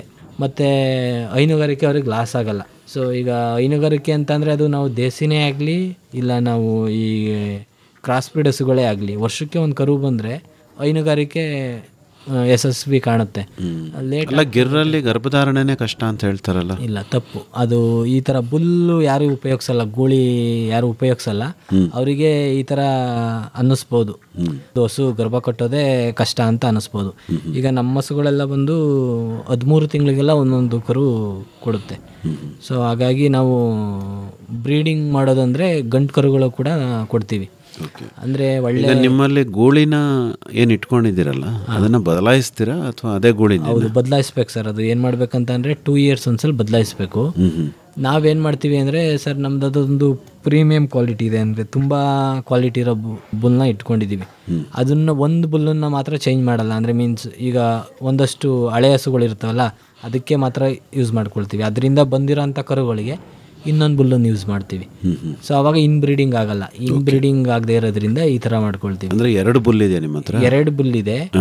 ಒಂದು ಅಂದರೆ ಗಿರ್ರಲೆ 2, ಸಾಯಿವಾಲಲ್ಲಿ 2? ಹೌದು ಸರ್, ಗಿರ್ರಲ್ 2 ಇದೆ, ಸಾಯಿವಾಲ್ 2 ಇದೆ. ಸೊ ಒಂದು ಬುಲ್ಲನ್ನ ಚೇಂಜ್ ಮಾಡ್ತಾ ಇರ್ತೀವಿ. ಒಂದು ತುಂಬ ಕ್ವಾಲಿಟಿ ಅಂತ ನಾವು ತುಂಬ ಅದಕ್ಕೆ ಕೋಟ್ ಮಾಡಿ ತಗೊಬಂದಿದ್ದೀವಲ್ಲ, ಅದನ್ನು ನಾವು ಸೇಲ್ ಮಾಡೋ ಇಂಟೆನ್ಷನ್ ಇಲ್ಲೇ ಇರೋದ್ರಿಂದ ಅದನ್ನ ಹೇಗೆ ನೋಡ್ಕೋತೀರಿ? ಅದನ್ನು ಕೂಡ ಕಂಪ್ಲೀಟ್ ಈಗ ನಮ್ಮದು ಹಸುಗಳ ಜೊತೆ ಆರಾಮಾಗಿರುತ್ತೆ. ಅದಕ್ಕೆ ಒಂದು ಸಪ್ರೇಟ್ ಸೆಕ್ಷನ್ ಇದೆ, ಅಲ್ಲಿ ಬಿಟ್ಟಿರ್ತೀವಿ. ಈಗ ನಮಗೆ ಹಸುಗಳು ಆಕ್ಟಿವಿಟೀಸ್ ನೋಡಿದ್ರೆ ಅದು ಏನಾದರೂ ಅದು ಈಟ್ ತಗೊಳ್ಳೋ ಸ್ಟೇಜಲ್ಲಿ ಇದೆ ಅಂತ ಗೊತ್ತಿದ್ದಾಗ ಅದು ಓರಿನ ಆಚೆ ಬಿಡ್ತೀವಿ. ಹಸು ಯಾವ್ದು ಬಂದಿದೆ, ನಾವು ಯಾವ ಬುಲ್ಲನ್ನ ಅದಕ್ಕೆ ಬಿಡಬೇಕು, ಇದನ್ನೆಲ್ಲ ನೋಡಿ ಯಾವ ಬುಲ್ ಸೂಟ್ ಆಗುತ್ತೆ, ಯಾವುದು ಇನ್ ಬ್ರೀಡಿಂಗ್ ಆಗಲ್ಲ, ಆ ಬುಲ್ಲನ್ನ ಕ್ರಾಸಿಂಗ್ಗೆ ಉಪಯೋಗಿಸ್ಕೊಳ್ತೀವಿ. ಓಕೆ. ಈಗ ಹೊರಗಡೆಯಿಂದ ತಂದಂತಹ ಹಸುಗಳಿಗೂ ಕೂಡ ಕ್ರಾಸಿಂಗ್ ಮಾಡ್ತೀರಾ ಅಥವಾ ಹೇಗೆ? ಇಲ್ಲ ಸರ್, ಹೊರಗಡೆಯಿಂದ ತಂದಂಥ ಹಸುಗಳು ಕ್ರಾಸಿಂಗ್ ಮಾಡಿಸ್ಕೊಡಲ್ಲ. ಬರೀ ನಿಮ್ಮಲ್ಲಿ ಇರುವಂಥ ಹಸುಗಳಿಗೆ ಮಾತ್ರ ನೀವು ಅದನ್ನು ಬಳಸ್ಕೊಳ್ತಾ ಇದ್ದೀವಿ ಅಲ್ವಾ? ಹೌದು. ಈಗ ಅದರ ನಿರ್ವಹಣೆನೂ ಕೂಡ ನಿಮಗೆ ಒಂದು ಅಡಿಷನಲ್ ಕಾಸ್ಟ್, ಅಂದರೆ ಚೆನ್ನಾಗಿ ನೋಡ್ಕೋಬೇಕು ನೀವು ಹೋರಿಗಳನ್ನೂ. ಹೌದು, ನೋಡ್ಕೋಬೇಕು. ಅದೊಂಥರ ಈಗ ನಾವು ಒಂದು ಫಾರ್ಮಿಂಗ್ ಮಾಡ್ತಿದ್ದೀವಿ ಅಂದರೆ ರಾಜ ಇದ್ದಂಗೆ. ಯಾರು ಫಾರ್ಮಿಂಗ್ ಮಾಡ್ತಾರೆ ಅವ್ರ ಹತ್ರ ಬುಲ್ ಇರಲೇಬೇಕು. ಇಲ್ಲ ಅಂದರೆ ಹೈನುಗಾರಿಕೆ ಸಕ್ಸಸ್ ಆಗಲ್ಲ, ಸಸ್ಟೈನ್ ಆಗಲ್ಲ. ಸೊ ಖಂಡಿತವಾಗಿಯೂ 10 ಹಸು ಯಾರು ದೇಸಿ ಹಸು ಇಡ್ತಾರೆ, ಅದೇ ಬ್ರೀಡ್ದು ಒಂದು ಉತ್ತಮವಾದ ಬುಲ್ಲು ಇಟ್ಕೊಳ್ಳೇಬೇಕು ಅನ್ನೋದು ನಮ್ಮ ಈಗಾಗಿರೋ ಎಕ್ಸ್ಪೀರಿಯನ್ಸ್. ಸೊ ಹಾಗಾಗಿ ಇಟ್ಕೋಬೇಕು ಅಂತ ನಮ್ಮ ಅನಿಸಿಕೆ. ಮೇವಿಗೆ ಏನು ವ್ಯವಸ್ಥೆ ಮಾಡ್ಕೊಂಡಿದ್ರಿ ಸರ್? ಇದು ಅಥವಾ ನಿಮ್ಮ ಹಸುಗಳಿಗೆ ಏನೇನು ಆಹಾರ ಕೊಡ್ತೀರಿ? ಹೇಗೆ ಅಂದರೆ ಸರ್, ಈಗ ನಾವು ಹಸುಗಳಿಗೆ ಎಲ್ಲೂ ಕೂಡ ಪ್ರಕ್ಯೂರ್ ಮಾಡಲ್ಲ, ಮ್ಯಾಕ್ಸಿಮಮ್ ಪ್ರಕ್ಯೂರ್ ಮಾಡಲ್ಲ. ಯಾವುದೋ ಒಂದು ನಮಗೆ ಆಗದೇ ಇರೋ ಕಂಡೀಷನಲ್ಲಿ ಪ್ರಕ್ಯೂರ್ ಮಾಡ್ತೀವಿ. ಸೊ ಅದೊಂದು ಪ್ರಾಜೆಕ್ಟ್ ಕ್ರಿಯೇಟ್ ಮಾಡ್ಕೊಂಡಿದ್ದೀವಿ, ಎವ್ರಿಥಿಂಗ್ ಇನ್ನೋಸ್ ಅಂತ ಹೇಳಿ. ಅಂದರೆ ಮೀನ್ಸ್ ನಾವು ಆಲ್ಮೋಸ್ಟ್ ಎಲ್ಲ ನಾವು ಬೆಳ್ಕೊಳ್ಳೋದು ನಾವೇ ಬೆಳ್ಕೋಬೇಕು. ಈಗ ಬಂದು ನಾವು ಜೋಳ ಬೆಳ್ಕೊಳ್ತೀವಿ, ಮುಸ್ಕಿನ ಜೋಳ ಸೈಲೇಜ್ ಮಾಡಿ ಇಟ್ಕೊಳ್ತೀವಿ. ಸೈಲೇಜ್ ಮಾಡಿ ಒಂದು ಬ್ಯಾಚ್ ಬೈ ಬ್ಯಾಚ್, ಈಗ ನಮ್ಮ ಹತ್ರ ಇಷ್ಟು ಹಸು ಇದೆ ಅಂದರೆ ನಮಗೆ ಇಷ್ಟು ಟನ್ನು ಸೈಲೇಜ್ ಬರಬೇಕಂತೇಳಿ ಅದು 3 months ಒಂದ್ಸಲ ನಮ್ಮದು 116 ಟನ್ ಹಿಡಿಯೋದು 3 ಗುಂಡಿ ಇದೆ. ಅದು ಟ್ಯಾಂಕ್ ಅಂತಲೇ ಹೇಳ್ತೀವಿ. ಈಗ ಅದನ್ನು ಸ್ಟೋರ್ ಮಾಡ್ಕೊಳ್ಳೋದಕ್ಕೆ, ಆ ಸ್ಟೋರ್ ಮಾಡ್ಕೊಳ್ಳೋ ಟ್ಯಾಂಕಿಗೆ ಸ್ಟೋರ್ ಮಾಡಿಕೊಂಡು ಒಂದು ಬ್ಯಾಚು ಆ ಥರ ಸ್ಟೋರ್ ಮಾಡಿ ಇಟ್ಕೊಂಡು ನಾವು ನಮ್ಮ ಹಸುಗೆ ಎಷ್ಟು ಬೇಕೋ ಅಷ್ಟನ್ನು ಕೊಡ್ತೀವಿ. ಸೊ ಇನ್ನೂ 1 ಎಕರೆಯಲ್ಲಿ ನೇಪಿಯರ್ ಇದೆ, ಮತ್ತು ಇನ್ನೊಂದು ಎಕರೆಯಲ್ಲಿ ಈಗ ಅಪ್ಸಣ, ಕುದುರೆ ಮೆಂತ ಈ ಥರದ್ದೆಲ್ಲ ಹಾಕ್ಕೊಂಡಿರ್ತೀವಿ. ಇದನ್ನು ಫೀಡ್ ಮಾಡ್ತಾ ಹೋಗ್ತೀವಿ. ಮತ್ತು ಇನ್ನೊಂದು ಏನಪ್ಪ ಅಂದರೆ, ಒಂದು ನಮ್ಮದು ಲ್ಯಾಂಡ್ ಫ್ರೀ ಇರೋ ಟೈಮಲ್ಲಿ ಮುಸ್ಕಿನ ಜೋಳ ಬೆಳ್ಕೊಂಡು ಆ ಒಣಗಿರೋ ಕಡ್ಡಿನ ಬೇರೆ ಚಾಫ್ ಮಾಡಿ ಸ್ಟೋರ್ ಮಾಡಿ ಇಟ್ಕೊಳ್ತೀವಿ ಇನ್ನೊಂದು ಜಾಗದಲ್ಲಿ. ಅದರಿಂದ ಬಂದಂಥ ಜೋಳನ ನಾವೇ ಕೂಡ ಅದನ್ನು ಜೋಳನ ಇದನ್ನು ಮಾಡಿಕೊಂಡು ನಮ್ಮದೇ ಒಂದು ಹ್ಯಾಮರ್ ಮಿಲ್ ಇದೆ. ಸೊ ಅದಕ್ಕೆ ಫೀಡ್ ಮಾಡೋದು ಕೂಡ ನಾವೇ 100% ಆರ್ಗ್ಯಾನಿಕ್ ಇದರಲ್ಲಿ ಬೆಳ್ಕೊಂಡು ನಾವು ಹಸುಗಳು ಕೂಡ ಅದನ್ನೇ ಫೀಡ್ ಮಾಡ್ತೀವಿ. ನಾವು ಪ್ರಕ್ಯೂರ್ ಮಾಡೋದು ಅಂತ ಒಂದು ಗಾಣದ ಹಿಂಡಿ. ಈ ಮೈಸೂರಿನಲ್ಲಿ ನಮಗೊಂದಷ್ಟು ಸ್ನೇಹಿತರದ್ದು ಹಿಂಡಿ ಅಂಗಡಿಗಳಿದೆ, ಅಂದರೆ ಮೀನ್ಸ್ ಕೋಲ್ಡ್ ಪ್ರೆಸ್ಡ್ ಆಯಿಲ್.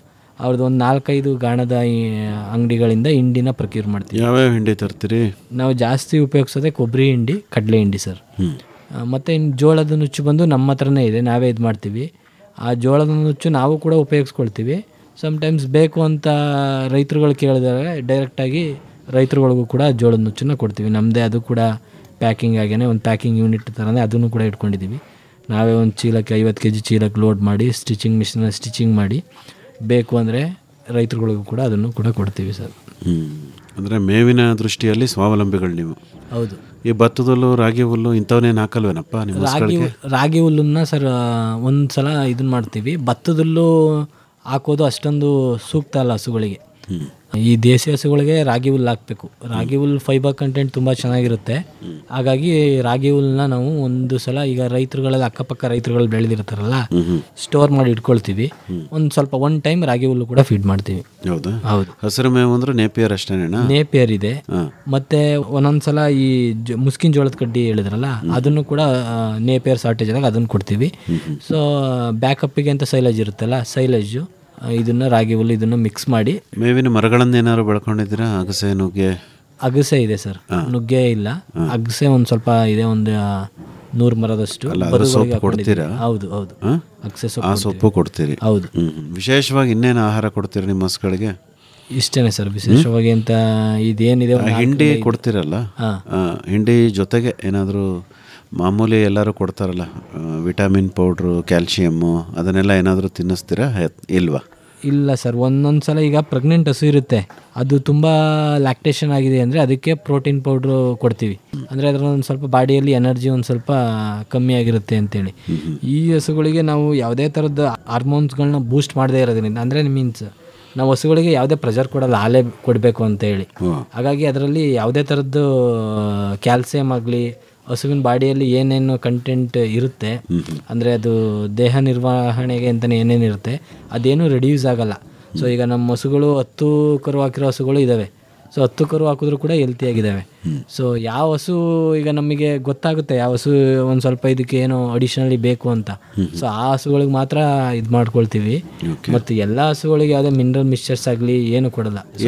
ಕಾಯಿಲೆ ಗೀಲೆ ಏನು ಬರಲ್ವ ನಿಮ್ಮ ಹಸುಗಳಿಗೆ?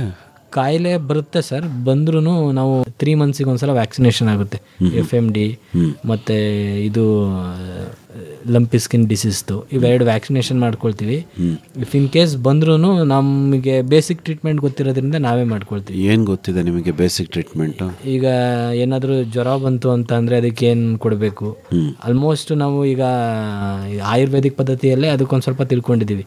ಈಗ ಇಫ್ ಇನ್ ಕೇಸ್ ನಮ್ಮ ಹಸುಗಳಿಗೆ ಏನಾದ್ರು ಜ್ವರ ಬಂತು ಅಂದರೆ ಈ ತುಂಬೆ ಸೊಪ್ಪು ಮತ್ತು ಬೆಲ್ಲ ಮತ್ತು ಈರುಳ್ಳಿ ಇದನ್ನು ಆಲ್ಮೋಸ್ಟ್ ರುಬ್ಬಿ ಅದನ್ನು ಕಷಾಯ ಥರ ಮಾಡಿ ಹಸು ಕುಡಿಸಿದ್ರೆ ಆಟೋಮೆಟಿಕ್ಕಾಗಿ ಇದಾಗುತ್ತೆ. ಇನ್ನು ಈ ಥರದ್ದು ಇನ್ನು ನಮಗೆ ಗೊತ್ತಿಲ್ಲದೆ ಇರೋ ಅಂಥದ್ದು ಏನಾದರೂ ಕಂಡೀಷನ್ ಆಗಿದೆ ಅಂದರೆ ಈ ಲೋಕಲ್ ಡಾಕ್ಟರ್ಗಳ ಸಹಾಯ ತಗೊಂಡು ನಾವು ಒಂದು ಸ್ವಲ್ಪ ಟ್ರೀಟ್ಮೆಂಟ್ ಮಾಡಿ. ಅಂದರೆ ನಾಟಿ ಔಷಧಿ ಮಾಡ್ತೀರಿ? ಹೌದು, ದನಗಳಿಗೆ. ಅಲ್ಲ, ಸಾಮಾನ್ಯವಾಗಿ ಈ ಥರದ ಹಸುಗಳಿಗೆ ಬರೋದೇ ಇಲ್ಲ ಕಾಯಿಲೆ ಅಂತಾರೆ. ಹೌದು, ನಿಮ್ಮ ಅನುಭವ ಹೇಗೆ? ಅದು ಖಂಡಿತ ಈ ಥರ ಹಸುಗಳಿಗೆ ತುಂಬ ಕಾಯಿಲೆ ಬರೋದು ರೇರ್. ಯಾವುದೋ ಒಂದು ಕಂಡೀಷನಲ್ಲಿ ಬರ್ಬೋದು. ಸೊ ಬಂದಾಗ ನಾವು ಈಗ ಬೇಸಿಕ್ ಟ್ರೀಟ್ಮೆಂಟ್ ಎಲ್ಲ ಗೊತ್ತಿರೋದ್ರಿಂದ ಈ ಆಯುರ್ವೇದಿಕ್ ಪದ್ಧತಿಯಲ್ಲಿ ಮಾಡ್ಕೊಳ್ತೀವಿ. ಇಫ್ ಇನ್ ಕೇಸ್ ಈ ಹೋಮಿಯೋಪತಿಯಲ್ಲಿ ಕ್ಲಿಯರ್ ಆಗಿಲ್ಲ ಅಂತಂದರೆ ನಾವು ಡಾಕ್ಟರ್ ಸಜೆಷನ್ ತಗೊಳ್ತೀವಿ ಸರ್. ಅಂದರೆ ಪಶುವೈದ್ಯರ ಸಂಪರ್ಕನೂ ಇಟ್ಕೋತೀರಿ? ಹೌದು ಅಲ್ವೇ? ಹೌದು. ಈಗ ನಿಮ್ಮ ಹಸು ಈಗ ಹಾಲು ಕೊಡೋಕೆ ಶುರು ಮಾಡ್ತು, ಕರು ಹಾಕಿ ಅಂತ ಇಟ್ಕೊಳಪ್ಪ, ಕರುಗೆ ಹಾಲು ಕುಡಿಸ್ತೀರಾ? ಹೌದು, ಕುಡಿಸಲೇಬೇಕು. ಅಂದರೆ ಅದು ಕೊನೆ ತನಕನೂ ಕರುಗೆ ಮೊದಲನೇ ಹಾಲನ್ನು ಕುಡಿಸಿ ಆಮೇಲೆ ನೀವು ಹಾಲು ಕರಿಯೋದ ಹೇಗೆ? ಹೌದು ಸರ್. ಈಗ ಹಸು ಕರು ಆಗ್ತು ಅಂತ ಅಂದರೆ ಸಂಪೂರ್ಣವಾಗಿ ಅದು ಕ್ಯೂಬಾಲ್ ಗಿಣ್ಣಾಲು ಅಂತ ಹೇಳ್ತೀವಿ, ಕ್ಯೂಬಾಲು ಅಂತ ಹೇಳ್ತೀವಿ, ಸಂಪೂರ್ಣವಾಗಿ ಕುಡಿಯುತ್ತೆ. ಆಯಿತು. ಸೊ ಅದಾದ ನಂತರ ಅದು ಅಷ್ಟೊಂದು ಕುಡಿಯೋಕ್ಕಾಗಲ್ಲ. ಅದು ಮೀನ್ಸ್ ಒಂದು ಟೀತ್ ಕುಡಿಬೋದು. ಪ್ರಾಬಬಲಿ ಕರು ಏನಾದರೂ ಒಂದು ಸ್ವಲ್ಪ ದಪ್ಪ ಇತ್ತು ಅಂದರೆ, ಬಾಡಿ ವೆಯ್ಟ್ ಜಾಸ್ತಿ ಇತ್ತು ಅಂದರೆ 2 ಟೀತ್ ಕುಡಿಬೋದು. ಅದಾದ ನಂತರ ನಾವು ಮಿಕ್ಕಿದ ಹಾಲೆಲ್ಲ ಕರೆದು ಅಂದರೆ ನೀವು ಸ್ನಾನ ಮಾಡಿಸಿ ಪ್ರತಿ ದಿವಸ ಹಾಲು ಕರೆಯುವಾಗ ಕರುನ ಕೆಚ್ಚಲಿಗೆ ಬಿಡಲೇಬೇಕು. ಈ ದೇಸಿ ಹಸುವಿನಲ್ಲಿ ಅದೊಂದು ಇದಿದೆ, ಕರು ಇಲ್ಲದೆ ಹಾಲನ್ನು ಇದು ಕೊಡಲ್ಲ, ಕರು ಇರಲೇಬೇಕು. ಸೊ ಒಂದು ಟೈಮ್ ಕರುಗೆ ಬಿಟ್ಟು ಒಂದು ಕೆಚ್ಚಲು ಬಿಡ್ತೀವಿ, ಇನ್ನು ಮಿಕ್ಕಿದ್ದು ಕೆಚ್ಚಲನ್ನ ನಾವು ಕರ್ಕೊಳ್ತೀವಿ. ನೀವು ಹಾಲು ಕರಿತೀರಿ? ಹೌದು. ಅಲ್ವಾ? ಸೊ ಹಾಗಾಗಿ ಎಲ್ಲಿವರೆಗೂ ಹಾಲು ಕರಿತೀರಿ? ಅಂದರೆ ಈಗ ಹಾಲು ಕೊಡೋಕೆ ಶುರು ಮಾಡ್ತು ಅಂತ ಇಟ್ಕೊಳ್ರಪ್ಪ, ಅದರ ಲ್ಯಾಕ್ಟೇಷನ್ ಅವಧಿ ಎಷ್ಟು? 1 ವರ್ಷನಾ ಹೇಗೆ?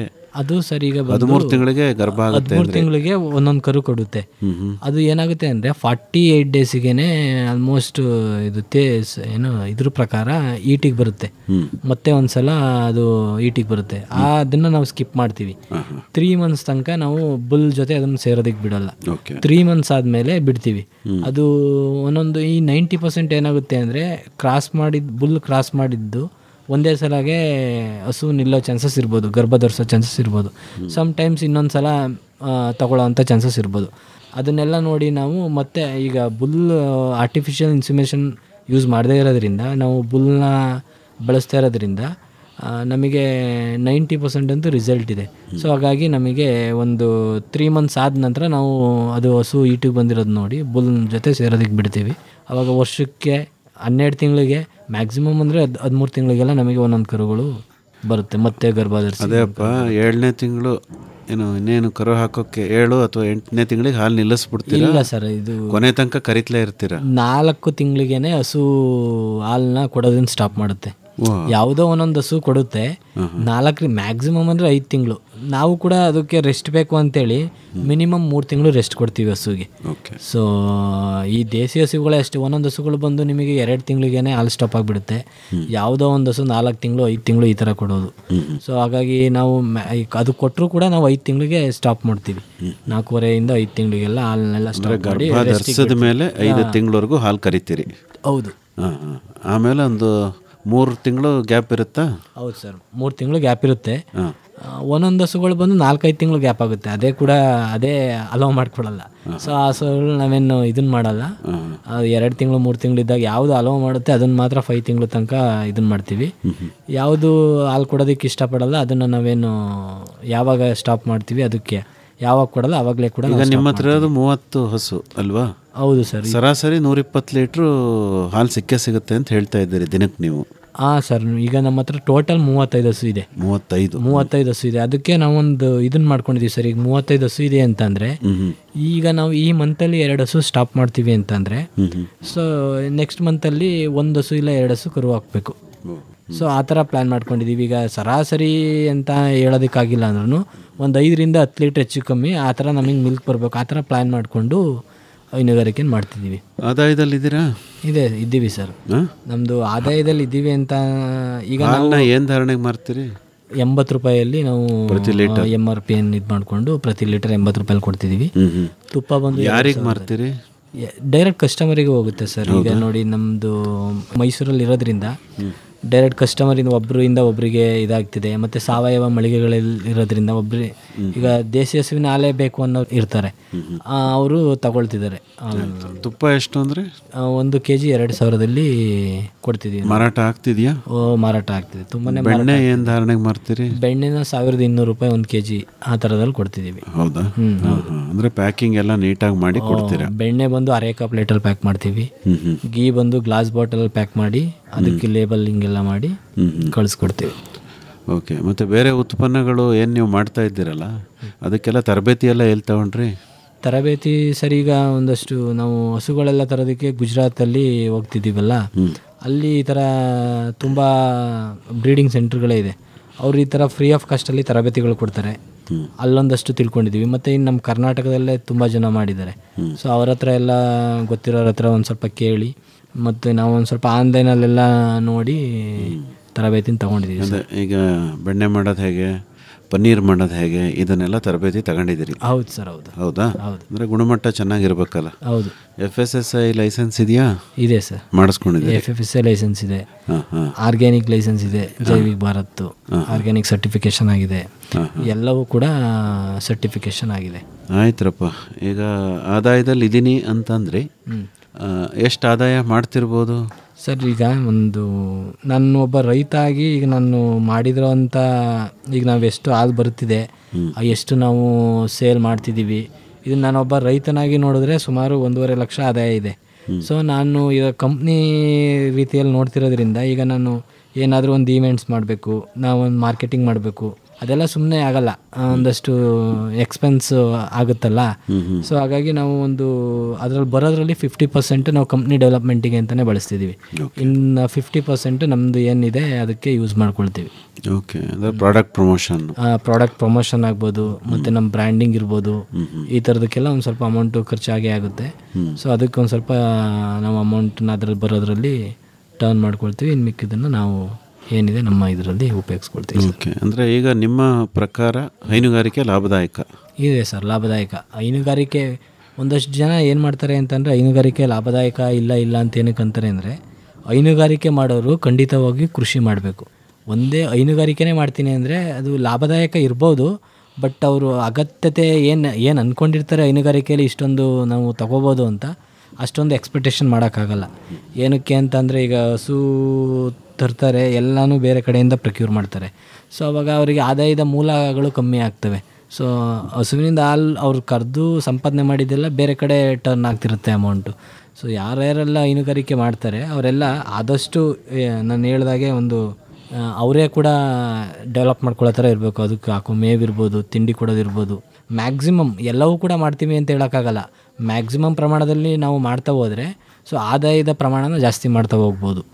ಸೊ ಹಾಗಾಗಿ ಹೈನುಗಾರಿಕೆ ಮಾಡೋರು ಕೃಷಿ ಕೂಡ ಮಾಡಬೇಕು, ಮತ್ತು ಅವರೇ ಕೂಡ ಎಲ್ಲ ಬೆಳ್ಕೋಬೇಕು. ಆ ಥರ ಇದ್ದರೆ ಮಾತ್ರ ಹೈನುಗಾರಿಕೆಯಲ್ಲಿ ಅವ್ರು ಏನು ಎಕ್ಸ್ಪೆಕ್ಟೇಷನ್ ಇಟ್ಕೊಂಡಿರ್ತಾರೆ ಅದು ಎಕ್ಸ್ಪೆಕ್ಟೇಷನ್ ಪ್ರಕಾರ ಅವರು ಆದಾಯನ ಗಳಿಸ್ಬೋದು ಈ ಥರ ಮಾಡಿದ್ರೆ.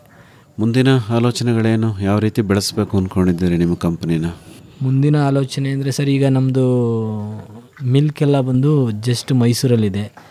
ಪ್ರಯತ್ನ ಪಟ್ಟರೆ ಕರ್ನಾಟಕದ ಆಚೆ, ಕರ್ನಾಟಕ ಬಿಟ್ಟು ಕಳ್ಸೋಣ ಅಂತ ಅಂದ್ಕೊಂಡಿದ್ದೀವಿ. ಪ್ರಯತ್ನ ಮಾಡೋಣ. ಮತ್ತು ಇನ್ನು ನಮಗೆ ಯಾವುದೇ ಟಾರ್ಗೆಟ್ ಇಟ್ಕೊಂಡಿಲ್ಲ ನಾವು, ನಮಗೆ ಇಷ್ಟೇ ಬೇಕು ಅಷ್ಟೇ ಆಗಬೇಕಂತ. ನಮ್ಮ ಎಷ್ಟು ಶಕ್ತಿ ಇದೆ ನಮ್ಮ ಕೈಯಲ್ಲಿ ಅಷ್ಟರ ಮಟ್ಟಿಗೆ ಸಂಸ್ಥೆನ ದೊಡ್ಡ ಮಟ್ಟದಲ್ಲಿ ಬೆಳೆಸೋಣ ಅಂತ ಆಶಯ ಇದೆ. ಅದ್ರ ಪ್ರಕಾರ ಕೆಲಸ ಮಾಡ್ತಿದ್ದೀವಿ ಸರ್. ರೇಷ್ಮೆ ಐಸಿರಿ ರೇಷ್ಮೆ ಕೃಷಿ ತಾಂತ್ರಿಕತೆಗಳನ್ನು ಕುರಿತ ಬಾನುಲಿ ಸರಣಿ ಪ್ರತಿ ಮಂಗಳವಾರ ಸಂಜೆ 6:50 ಕೃಷಿ ರಂಗದಲ್ಲಿ ಪ್ರಸಾರವಾಗುತ್ತಿದೆ. ರೇಷ್ಮೆ ಐಸಿರಿ ಬೆಳೆಯಲು ಕೃಷಿಕರ ಪಾಲಿಗೆ ಸಿರಿಸಿರಿ. ವೈಜ್ಞಾನಿಕ ರೇಷ್ಮೆ ಕುರಿತ ಸಂಪೂರ್ಣ ಮಾಹಿತಿ ನಿಮ್ಮ ಮನೆ ಬಾಗಿಲಿಗೆ ಬರುತ್ತಿದೆ. ವಿಜ್ಞಾನಿಗಳೊಂದಿಗೆ ಸಂವಾದ, ರೇಷ್ಮೆ ಕೃಷಿಕರ ಅನುಭವ, ನೇರ ಫೋನ್ ಇನ್ ಕಾರ್ಯಕ್ರಮಗಳು, ರೇಷ್ಮೆ ಕೃಷಿ ತರಬೇತಿ ಕಾರ್ಯಕ್ರಮಗಳು ಸರಣಿಯ ವಿಶೇಷ. ಹಿಪ್ಪು ನೇರಳೆ ಸೊಪ್ಪನ್ನು ತಿಂದು ಹೊನ್ನದಾರದ ಗೂಡನ್ನು ನೇಯ್ದು ರೈತನ ಆದಾಯ ಸುಸ್ಥಿರ ಮಾಡುವ ಕೌತುಕ ಬೆಳೆಯ ರೇಷ್ಮೆ ಐಸಿರಿ. ಉತ್ತಮ ಕೇಳುಗರಿಗೆ ಬಹುಮಾನವೂ ಉಂಟು. ತಪ್ಪದೆ ಆಲಿಸಿ, ಅಳವಡಿಸಿ. ಪ್ರತಿ ಮಂಗಳವಾರ ಸಂಜೆ 6:50 ಕೃಷಿ ರಂಗದಲ್ಲಿ ಪ್ರಸಾರವಾಗುತ್ತಿದೆ ರೇಷ್ಮೆ ಕೃಷಿ ತಾಂತ್ರಿಕತೆಗಳನ್ನು ಕುರಿತ ಬಾನುಲಿ ಸರಣಿ ರೇಷ್ಮೆ ಐಸಿರಿ. ಹಸಿರು ಹೊನ್ನಿದು ಮಣ್ಣಲ್ಲಿ ಬೆಳೆಯುವ ಬಂಗಾರ, ಉಡಿಗೆ ತೊಡಿಗೆಗೆ ಸಂಪ್ರದಾಯದ ಶೃಂಗಾರ. ಹೆಚ್ಚಿನ ಮಾಹಿತಿಗೆ ನಿಮ್ಮನ್ನೇ ಸಂಪರ್ಕ ಮಾಡಬೇಕು ಅಂತಾದರೆ ಸಂಪರ್ಕಕ್ಕಾಗಿ ತಮ್ಮ ಮೊಬೈಲ್ ಸಂಖ್ಯೆ ಏನು ಹೇಳ್ಬೋದಾ? ಹೇಳ್ಬೋದು ಸರ್. ಕನ್ನಡದಲ್ಲಿ ಹೇಳಿ. 9 0 1 9 9 9 6 4 2 7. ಇನ್ನೊಮ್ಮೆ ಹೇಳ್ತೀರಾ? Okay sir. 9 0 1 9 9 9 6 4 2 7. ಇನ್ನೂ ಒಂದು ಸರಿ ಹೇಳ್ಬಿಡ್ತೀರಾ? Okay sir. 9 0 1 9 9 9 6 4 2 7. ಒಳ್ಳೆಯದು ಪ್ರಶಾಂತ್ ಕುಮಾರ್ ಅವರೇ, ಇದುವರೆಗೂ ತಾವು ಸುಸ್ಥಿರ ಹೈನುಗಾರಿಕೆಯ ನಿಮ್ಮ ಅನುಭವಗಳನ್ನು ನಮ್ಮೊಂದಿಗೆ ಹಂಚಿಕೊಂಡ್ರಿ. ಒಳ್ಳೆಯದಾಗಲಿ, ನಿಮ್ಮೆಲ್ಲ ಕನಸುಗಳು ನನಸಾಗಲಿ. ವಂದನೆಗಳು, ನಮಸ್ಕಾರ. Thank you sir.